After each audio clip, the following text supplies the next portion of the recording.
बहुत अच्छा लग रहा है आपको यहाँ पर देखकर। Thank you so much. पहली बार आप वर्टिकल में डेब्यू कर रही हैं, क्या कहेंगे? देखिए, बहुत नई दुनिया है और मैं अपने डायरेक्टर और प्रोड्यूसर पे विश्वास कर रही हूँ कि ये लोग जो मुझसे करवा रहे हैं ये बहुत ही सुंदर चीज़ होगी। और डेफिनेटली एक नई चीज़ आ रही है मीडिया में, एक बिल्कुल ही नई दुनिया खुल रही है हमारे लिए, वर्टिकल। और मुझे लगता है कि मुझे इसका एक्सपीरियंस बिल्कुल लेना चाहिए, क्योंकि कुछ भी डिफरेंट होगा हमारे लिए अच्छा ही रहता है एक्टर के लिए। तो मैं ट्राई कर रही हूँ कि ये वर्टिकल में भी परफॉर्म करके देखूँ कि ऐसे तो लोगों ने देखा, अब ऐसे देखेंगे तो शायद। मैं सीमा जी का एक चीज़ बताऊंगा कि मतलब मुझे लगता है ये एक ही एक्टर होंगे जिन्होंने लाइफ में ना पूरा 360 डिग्री देखा है सिनेमा का। नॉर्मली इन्होंने हम लोग से पहले उस समय कैसे शूटिंग्स होती थी, मुझे सीमा जी बता पाएंगे कि कितनी डिफ़िकल्ट शूटिंग होती थी। फिर हम लोग आया, फिर अपना बड़े सिनेमा, बड़ा पर्दा आया, 70 mm आया, कलर आया, उसके बाद आपका OTT आया, फिर वर्टिकल आया।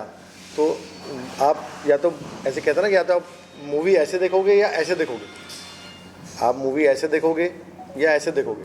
अब आप टेढ़ा तो देख नहीं सकते। तो मुझे लगता है लाइफ में लास्ट एंड जो है होगा सिनेमा का, वो यही होगा कि आप ऐसे देखोगे। इसके अलावा आप कैसे देख सकते हो मूवी, या तो ऐसे देखोगे ऐसे देखोगे। तो मुझे लगता है सीमा जी, मैं बहुत लकी हूँ कि सीमा जी एक तो हमारे साथ करने को उन्होंने एग्री किया, और दूसरा सबसे बड़ी चीज़ है कि मतलब she is I call her a living legend. She has seen the complete 360 degree which is मतलब is not less than a Guinness record for any actor to do that, and I don't think so anybody will be able to experience and do this what Seema ji has done in one life. सीमा जी, आपके किरदार के बारे में बात की जाए तो किस तरह का किरदार प्ले करेगा? किरदार तो मुझे लगता है इसका थोड़ा सस्पेंस रखना चाहिए हमें, ताकि क्यूरियोसिटी बढ़ी रहे। अगर सब कुछ बता दूंगी तो फिर लोगों को लगेगा अच्छा ये है, हम देख लेंगे। पर मुझे लगता है कि काफ़ी डबल शेड कैरेक्टर है और दो तरफा चलता है, कभी कुछ बनता है कभी कुछ बनता है। बहुत इंटरेस्टिंग स्क्रिप्ट है और इसीलिए मैंने एग्री भी किया, क्योंकि मुझे बड़ा मज़ा आया ये सोच के कि मुझे रेगुलर रोल से कुछ हट के रोल दिया है। और एक सस्पेंस है तो मुझे लगता है अच्छा है, मज़ा आएगा। थ्रिलर है तो लोगों को वैसे भी आजकल बहुत पसंद आते हैं थ्रिलर, तो उनमें से एक है। और साजन जी ने बहुत अच्छी स्क्रिप्ट लिखी है और मुझे करने में मज़ा आ रहा है। साजन जी, आपसे सवाल बनता है, आप तो मेरे पड़ोसी है, कई सारे आपने OTT पे फिल्में बनाई, सीरियल्स बनाई। जब भी कोई आप नया प्रोजेक्ट लेते हैं तो किस तरह से तैयारियाँ करते हैं आप उसकी? मैं वैसे बताऊँ आपको, तैयारियाँ मैं बिल्कुल नहीं करता। मेरी तैयारियाँ एक्टर होते हैं। मैं पहले एक्टर को अप्रोच करता हूँ, बाद में स्क्रिप्ट लिखता हूँ, बाद में क्रांति सर के पास जाता हूँ, वो पैसे दे दो। वैसे साजन जी ने अब तक हमारे साथ ऑलमोस्ट 8 से ज़्यादा सीरीज़ हमारे साथ कर ली हैं। और साजन जी बताएंगे कैसे सारे बड़े एक्टरों के साथ साजन जी ने हमारे साथ सीरीज़। साजन जी बताइए किसी। हाँ, जाकिर भाई के साथ मैंने किया, जाकिर हुसैन साहब के साथ पहला शो किया था। दूसरा शो मैंने विजेंद्र काला जी के साथ किया। तीसरा दया जो है सेट्टी CID वाले, उनके साथ किया। फिर नमित दास के साथ किया। फिर मैंने बीरेंद्र सक्सेना साहब के साथ अभी शूट खत्म किया है। फिर मैंने विक्रम कोचर के साथ किया है। तो देन अभी और भी सब लाइन अप हैं। अभी हम लोग एक और बड़ा शो करने जा रहे हैं एक हफ्ते के अंदर, तो वो भी बहुत बड़े लेवल पर है। आज के अगर प्रोजेक्ट की बात की जाऊँ तो किस तरह की कहानी है, क्या स्टोरी लाइन है, और सीमा जी को लेने के पीछे खास क्या कारण है? सीमा जी के पीछे लेने का ये कारण है कि मेरी लाइफ बना दी इन्होंने हाँ करके। मतलब हाँ कर दिया बस मेरे लिए। तो ये समझिए कि मैं बच्चन साहब को तो शायद कभी नहीं, उनके साथ काम मैंने किया है उनके साथ, और इवेंट किए हैं अभी कुछ साल पहले ही, और असिस्टेंट में भी काम किया। लेकिन मेरे लिए तो अमिताभ बच्चन ही है। बस इन्होंने हाँ किया, और बिल्कुल वो इधर उधर हो रही थी मैम, लेकिन बोली साजन मैं मना ही नहीं कर सकती। मैं सामने जाता था तो फ़ोन पे बोलती थी कि बताऊंगी, रुको थोड़ा सा रुको, लेकिन जब सामने जाता था तो कहती है चलो कर लो। हाँ। तो वो प्यार और इनकी जो ये बहुत मेरा, ही मतलब कहना चाहिए साजन जी बहुत ही प्यारे इंसान हैं, और मुझे लगता है यही सबसे बड़ी इनकी पावर है, क्योंकि ये किसी से भी पिच करते हैं, किसी से भी बात करते हैं, तो वो बहुत मुश्किल है उसके लिए ना कहना। क्योंकि मैंने सभी एक्टर से बात की, सबने कहा अरे वो आ गए थे ना, तो इनका प्यार है जो यहाँ तक खींच के ले आया है। और डेफिनेटली जो स्टोरी उन्होंने सुनाई है वो भी मेरे लिए बहुत अच्छी स्टोरी थी, इसीलिए मैं आई हूँ यहाँ पर। और क्रांति जी के लिए भी यही बोलूँगी कि जब मैं पहली बार इनसे मिली तो पहली बार में ही हम इतने बहुत ही अच्छी उस पे आ गए थे टर्म्स पे कि हम आगे काम करेंगे। और मैंने खुद से अपने आप आगे से आपको बोला मैं कि तो रेडी था टाउन्स पे आने के लिए, मैं तो वेट कर रहा था आप टाउन्स पे आ जाओ। मेरे लिए मैडम का हाँ बोलना ही मतलब एक अचीवमेंट था, वैसा था। नहीं नहीं, नई दुनिया है, क्यों नहीं एक्सप्लोर करनी चाहिए। पता है हमारे बहुत सारे एक्टर डरे हुए हैं वर्टिकल, पर मुझे लगता है एक नई दुनिया है, नया एक नज़रिया है लोगों का किसी चीज़ को देखने का, तो एक्सपीरियंस लेना चाहिए। भागना क्यों हमें इससे। और हमारा ही तो एक पार्ट ही तो पार्ट है है, सिनेमा कोई का। ऐसा नहीं कि बहुत अलग से कोई दुनिया आ रही है या अलग से है।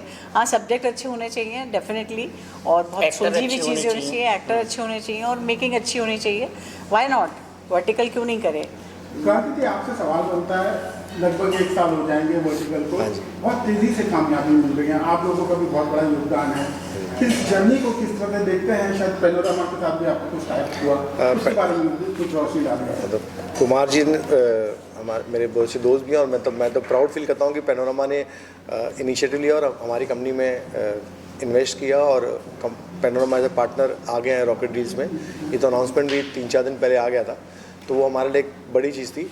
दूसरा, 1 साल का जर्नी ऑब्वियसली रहा, और हम लोग, मैं बताऊँ, हम लोग अकेले ऐप हैं आज भी जो सिर्फ एक्टरों के साथ काम कर रहे हैं और सिर्फ ओरिजिनल स्टोरीज़ पे काम कर रहे हैं। हम लोगों ने आज तक हमने एक स्टैंड लिया था, हम कभी भी कोरियन ड्रामा या चाइनीज़ ड्रामा जो बाकी सारे ऐप्स यूज़ कर रहे हैं या उसको रीमेक करके बना रहे हैं, वो हम कभी नहीं करेंगे। कि विक्रम सर भी हमारे साथ है, विक्रम भट्ट सर भी हमारे साथ हैं।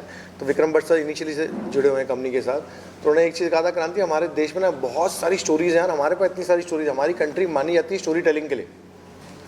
आज हमारी स्टोरी की वजह से हमारे स्टार आज बाकी के देशों में सुपरस्टार्स हैं।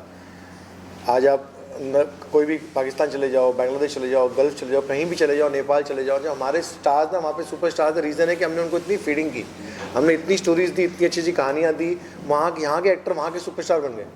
और यही रीज़न था हमारा भी एक वर्टिकल स्टार्ट करने का, क्योंकि बहुत ज़्यादा कोरियन और बहुत ज़्यादा चाइनीज़ का हमारे इंडिया में ना एक प्रेजेंस होते जा रहा था। अगर आप देखोगे ना, जैसे मेरी बड़ी डॉटर, मैं हमेशा बोलता हूँ मेरी बड़ी डॉटर है जो 15 साल की है, उसके सारे फ्रेंड्स ना कोरियन बहुत देख रहे हैं। आपको भी पता होगा, बहुत आजकल लोग कोरियन देख रहे हैं, कोरियन खाना खा रहे हैं, कोरियन में बात कर रहे हैं। इवन मेरी वाइफ की फ्रेंड्स कोरियन ड्रामाज देख रही है।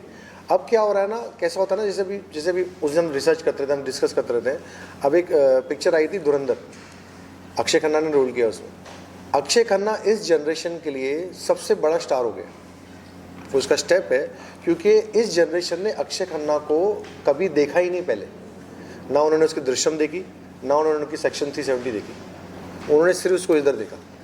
तो ये जो इम्पैक्ट आ रहा है ना बाकी कंट्रीज़ का हमारे ऊपर, अगर हम लोग ने इसे नहीं शुरू किया, हम लोग उसको नहीं बढ़ाया ना आगे, तो ये धीरे धीरे इनके स्टार्स, इनके सुपरस्टार्स या हमारे सुपरस्टार्स बन जाएंगे, जो आज हमारी स्थिति है वर्ल्ड वाइड। तो इसलिए हमें आना जरूरी था। जब मेरी अमेज़ॉन से बात हुई, आज हम अमेज़ॉन ने हमारे 20 सीरीज़ लिए हुए हैं नॉन एक्सक्लूसिव, जब हमारी अमेज़ॉन से बात हुई तो मैंने यही कहा था, सर आप आ रहे हो, मेरे लिए कंपटीशन नहीं है, मैं बहुत खुश हूँ आप आ रहे हो, क्योंकि मैं कब तक चिल्लाऊंगा अकेले एक्टरों के एक्टर आओ अच्छे लोग आ रहे हैं। क्योंकि कंटेंट हमारे देश में बहुत ज़्यादा है, हमारे देश में स्टोरीज बहुत ज़्यादा है। और माइक्रो ड्रामा में ऐसा हो गया ना, लोग रील्स देख के ना थोड़ा तो फेडअप टाइप हो गए हैं। मतलब अगर सीमा जी जैसे रील्स कर रही है एग्जांपल, तो सीमा जी ने एक रील डाला, कहीं ट्रैवल पे गई, एक फ़ोटो उठा के डाल दिया।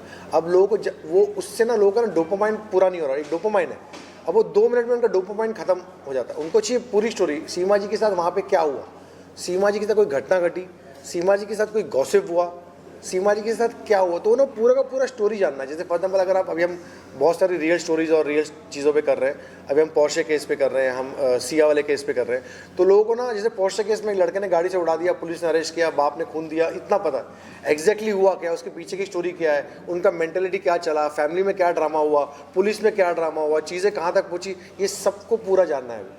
ये रीज़न है कि माइक्रो ड्रामा का सक्सेस बहुत बढ़ रहा है, वर्टिकल्स का सक्सेस बहुत बढ़ रहा है। और जैसे आपको बता दूं, हम सिर्फ वर्टिकल्स नहीं कर रहे, अगर आप यहाँ पे भी देखेंगे तो हम वर्टिकल और हॉरिजॉन्टल दोनों कर रहे हैं। हम अकेले ऐप हैं जिन्होंने 4 महीना पहले शुरू किया, हमने वर्टिकल हॉरिजॉन्टल दोनों शूट साथ में शुरू किया।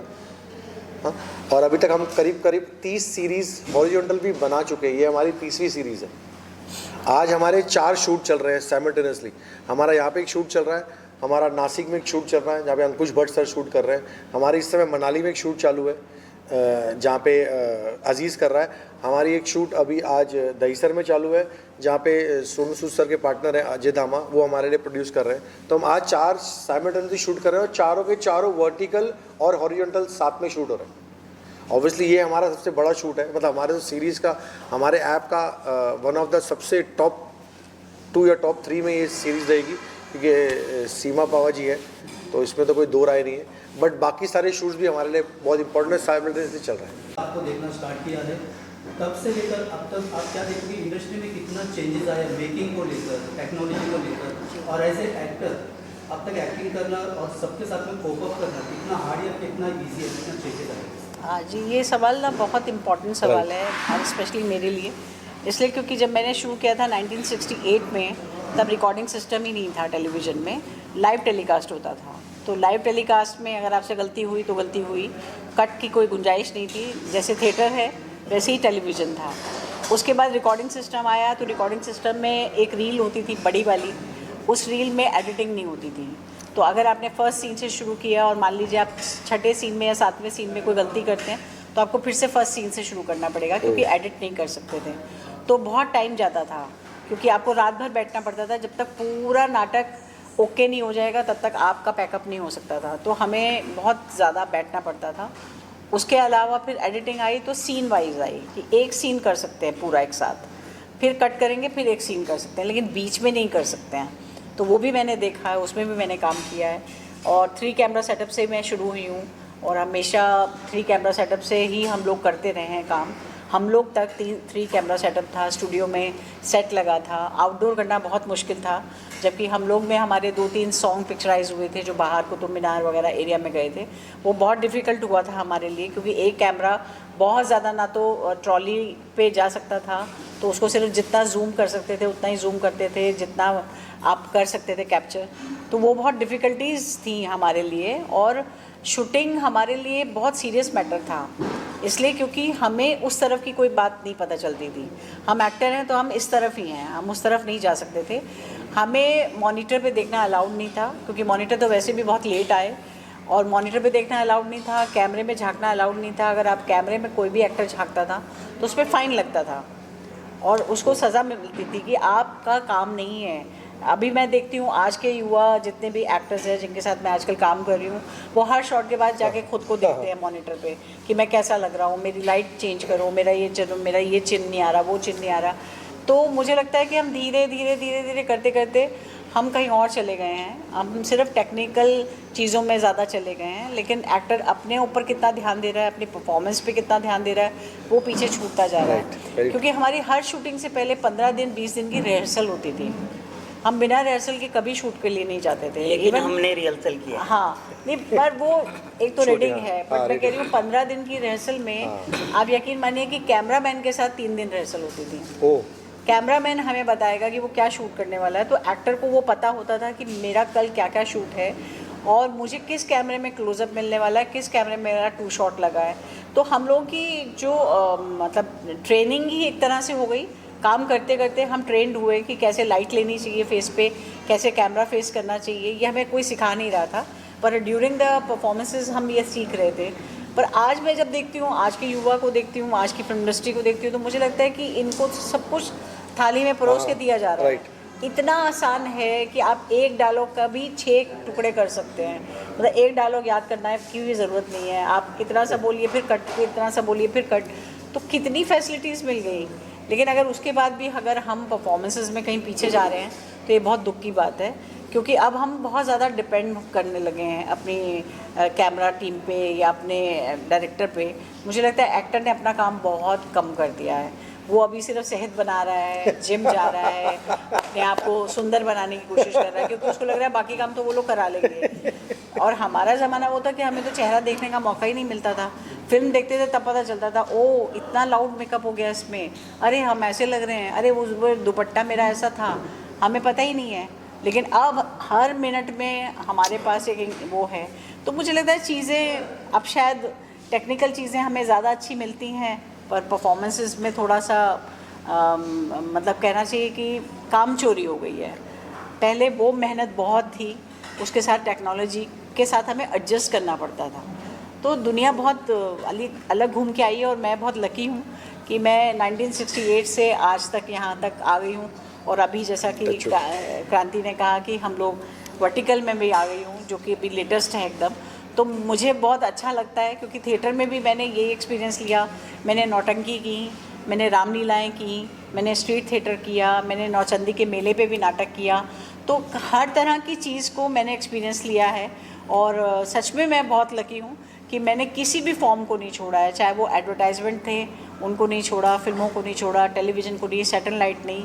तो ये सारी दुनिया देखने के बाद आज ये दुनिया भी मैं एक्सेप्ट कर रही हूँ कि कोई बात नहीं, अब हम ऐसे नहीं, अब हम ऐसे हो गए हैं। तो ठीक है, बात तो एक ही है, मुझे तो वैसे ही एक्सप्रेस करना है जैसा मैं करती हूँ, लेकिन मीडिया चेंज हो रहा है और मीडिया का वेलकम तो हम हमेशा करते हैं।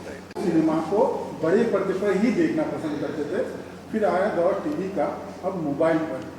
ये जो परिवर्तन देखते हैं आप, इसको एज ए पॉजिटिव परिवर्तन देखते हैं, और जो आज के बच्चों की जो देखने की क्षमता है वो भी कहीं ना कहीं कम होते जा रही है, बड़ी बड़ी फिल्में देखना नहीं पसंद करते हैं, इसको आप किस तरह से देखते हैं? मैं जब आया था 91 में तो सिर्फ सिनेमा होता था, टीवी भी दिल्ली में था ज़्यादा, यहाँ तो कोई चैनल आया ही नहीं था सैटेलाइट।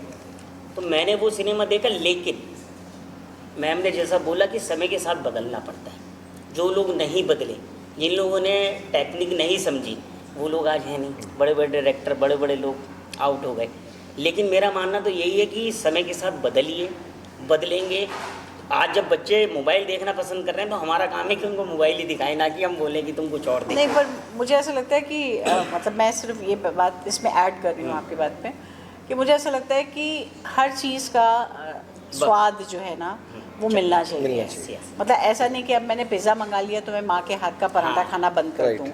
ऐसे ही हमारे इस टाइम मीडिया में हो रहा है कि हम वर्टिकल के अगर यूज टू हो जाएंगे तो हम अपनी माँ के पराठे का नुकसान करेंगे, क्योंकि वो एक बहुत मेहनत से बनाई हुई चीज़ होती है जिसमें बहुत तमाम महीनों का, सालों का काम होता है।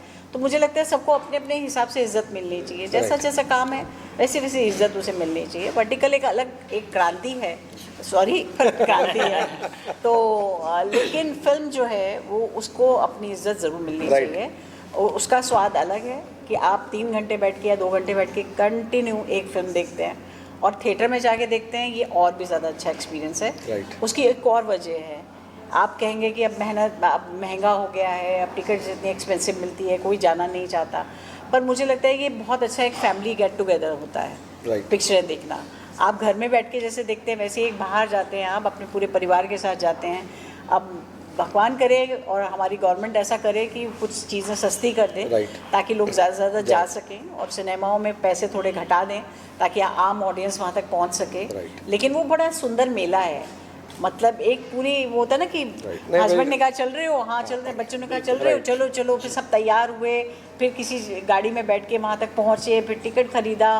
तो वो जो एक्साइटमेंट है एक सिनेमा को देखने की, मुझे लगता है उसे तो हमें बचा के ज़रूर रखना चाहिए।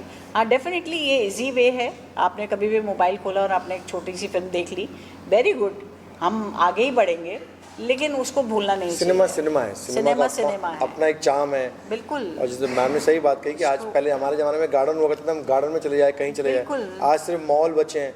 अब मॉल जाने से अच्छा आदमी सिनेमा जाए, लेकिन वही सही कहा कि गवर्नमेंट अगर कुछ चीज़ें सस्ती करें, थोड़ा अफोर्डेबल हो, तो ज़्यादा से ज़्यादा लोग सिनेमा देख पाएंगे। वो सब सिनेमा सबको जाना है। ये मानना चाहिए कि हमारी शुरुआत वहीं से हुई है। तो मतलब ये तो वही हुआ ना कि जब बुजुर्ग हो गया तो हमने उसको कमरे में बिठा दिया और हम बच्चों को लेके चले गए। बुजुर्गों की इज्जत तो देनी पड़ेगी ना। तो सिनेमा हमारा बुजुर्ग है तो उसकी इज्जत हमेशा रहनी चाहिए। मैडम, ये होता था कि पहले एक सीरियल जैसे होती थी आपकी हम लोग थी, उसमें आपको एक किरदार को एक नाम मिला था जी। आपके असली नाम को तो सब भूल गए थे, उसी नाम से आपको सब ने याद जी बिल्कुल। लेकिन ये धीरे धीरे ये चीज़ें खत्म हो गई है जी, मतलब देखा जाता है और भूल जाते हैं कि उनका नाम क्या जी है। बिल्कुल। तो इसकी वजह क्या है?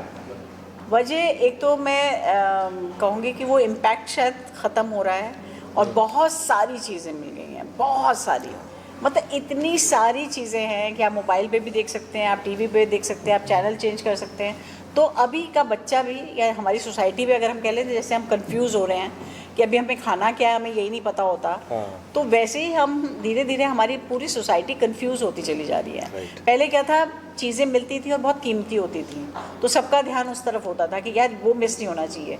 मैं अपना मानती हूँ कि जब चित्रहार आता था तो हम कहीं भी होते थे भागते थे, क्योंकि वही एक टाइम था जब हमें एक साथ 6 गाने देखने को मिल जाएंगे। और अब तो किसी भी आप उस पर लगा लीजिए, आपके लिए गाने चलते ही रहते हैं सारा दिन, तो इजीली अवेलेबल हो गया, तो लोगों का इंटरेस्ट उतना ही कम होता जा रहा है। जब आपको पता है अभी नहीं देखेंगे, रात को 12 बजे देखूंगा, कल देख लूँगा, उस वक्त होता था नहीं अभी 8 बजे नहीं देखा तो नहीं देखा। मुझे याद है मैं बचपन में बसों में भाग भाग के चढ़ते थे कि यार पहुँच जाएँ, मतलब चित्रहार इस बार का मिस हो जाएगा, फिर 1 हफ्ते बाद आएगा या संडे को सिर्फ एक दिन फिल्म आएगी और देखने को नहीं मिलेगी। तो वो क्रेज़ जो होता था, मुझे लगता है बहुत एक्साइटमेंट भरा था, जो एक्साइटमेंट अब ख़त्म हो गई है कि अब आप रिलैक्स हैं कि कभी भी देख लेंगे, कभी भी कुछ कर लेंगे।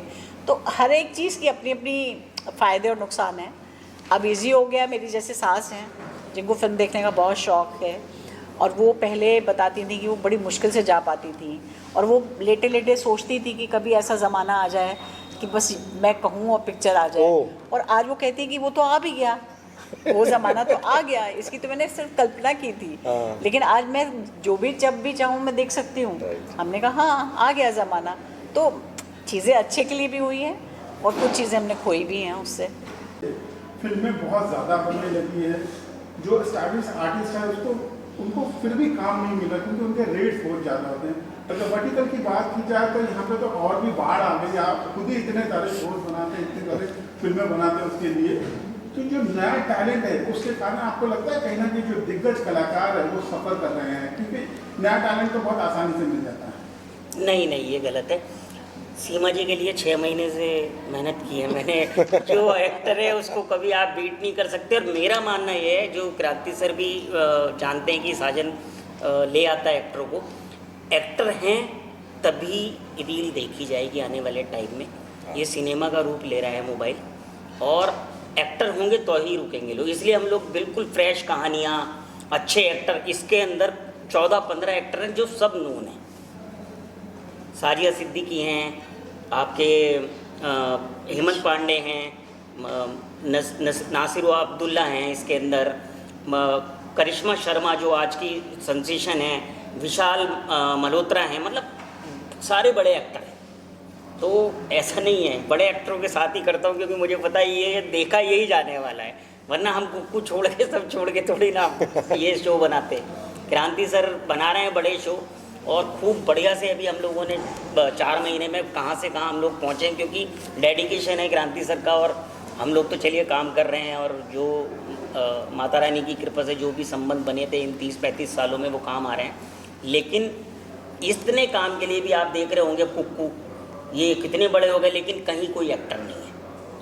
तो ये तो रॉकेट रील इस बात में नंबर 1 पे है, मतलब पहले दिन से, कि एक्टर सिर्फ रॉकेट रील में आ रहे हैं और आएंगे। अब तो बाढ़ आने वाली है, सब लोग, सीमा जी ने कर लिया, बस अब तो मैं सबके पैर पकड़ लूँगा, भैया चलो, अब सीमा जी ने कर लिया, तो अभी सब सर्कल है बड़ा इतना, और तो सब लोग करेंगे। सब लोग रुके हुए थे, मतलब जाकिर भाई ने किया तो विजेंद्र भाई आए, विजेंद्र भाई ने किया तो दया भाई आए, दया भाई ने किया तो नमित तो बिल्कुल इंटरेस्टेड नहीं थे, वो नेटफ्लिक्स अमेजोन के एक्टर हैं। सीमा जी ने जैसे ही हाँ किया तो मतलब हमें लगा कि अब कुछ होने वाला है। लेकिन होता था उनको कि बहुत लोग मिलते थे तो बोलते थे कहाँ चक्कर में पड़ रही हो, बोलती एक आदमी है चक्कर में डाल दिया। जब कल हम रीडिंग कर रहे थे तो मैंने क्लाइमैक्स में एक डायलॉग लिखा कि मैं केस नहीं ढूंढती, केस मुझे ढूंढ लेता है। इन्होंने कहा सीक्वल का सोच रहे हो क्या? बहुत अच्छा लगा आप लोगों से बात करते हुए। Thank you. काफी सवाल जानना चाहेंगे कि आपके ये शो लोग क्यों देखे और क्या अपील करना चाहेंगे जनता से? ये तो बड़ा मुश्किल सवाल है कि क्यों देखें। क्यों तो इसलिए देखें क्योंकि एक नई कहानी मिलेगी उन्हें देखने के लिए, एक नया अंदाज़ मिलेगा। और मुझे लगता है कि आज के दौर में जिस तरह की कहानियों का सिलसिला चल रहा है उसमें कहानी थोड़ी हटके है, जो हमेशा हर लोग बोलते हैं कि हमारी कहानी थोड़ी हटके है, लेकिन वाकई तो ये हटके है। लेकिन इसके अलावा आपको इसमें सीमा जी देखने को मिलेंगी, सीमा बाबा देखने को मिलेंगी, और सारे एक्टर मिलेंगे, परफॉर्मेंस मिलेगी और कहानी मिलेगी। मैं एक और चीज़ कहूँगा कि इसका ये माध्यम का आना भी ज़रूरी था, क्योंकि आप देखोगे ना, जब अब हम कैलकुलेट करते हैं ना, जब शोले बनी थी तो बोलते हैं ऐसे इंडिया की करीब करीब 16% आबादी शोले देखने गई थी। उस समय की 40 करोड़ की आबादी थी तो कुछ मेरे ख्याल से 7-8 करोड़ लोगों ने शोले देखी थी। आज अगर आप देखोगे ना, बड़ी से बड़ी फिल्म में 3-3.5 करोड़ लोग देख रहे हैं पिक्चर थिएटर में। मतलब ऐसा नहीं हुआ कि थिएटर का वो बढ़ा, भले ही अमाउंट बढ़ गया, इनकम बढ़ गया, लेकिन जो क्राउड कम हो गया। दूसरा, जो टायर 2 टायर 3 सिटी यहाँ पे हमारे देश में मेजॉरिटी लोग रहते हैं जो ज़्यादा से ज़्यादा देखना आते हैं, वहाँ पे हमारी रीच, रॉकेट डील की रीच बहुत ज़बरदस्त है। तो सीमा जी को बहुत लोग पसंद करते हैं। हाँ, तो वो लोग ज़्यादा इंटरेस्ट ले देख पाएंगे कि सीमा जी की उन्होंने एक पिक्चर देखी होगी, फिर वो रुकेंगे 1-1.5 साल तक दूसरी पिक्चर आने के लिए, शायद उनके शहर में वो पिक्चर ना आवे, क्योंकि ऐसे हर जगह तो टायर 2 टायर 3 में इस देश में अब तक थिएटर पहुँचे नहीं है। तो जब हमारी पेनिट्रेशन इतनी ज़बरदस्त है इस देश में, तो वो हिसाब से सीमा जी को जो फैंस हैं, जो सीमा जी के चाहने वाले हैं, जिनको सीमा जी की एक्टिंग बहुत पसंद है, वो ज़्यादा एक्साइटेड रहेंगे देखने के लिए। वैसा। Thank you sir, thank you, thank you, thank you, thank you.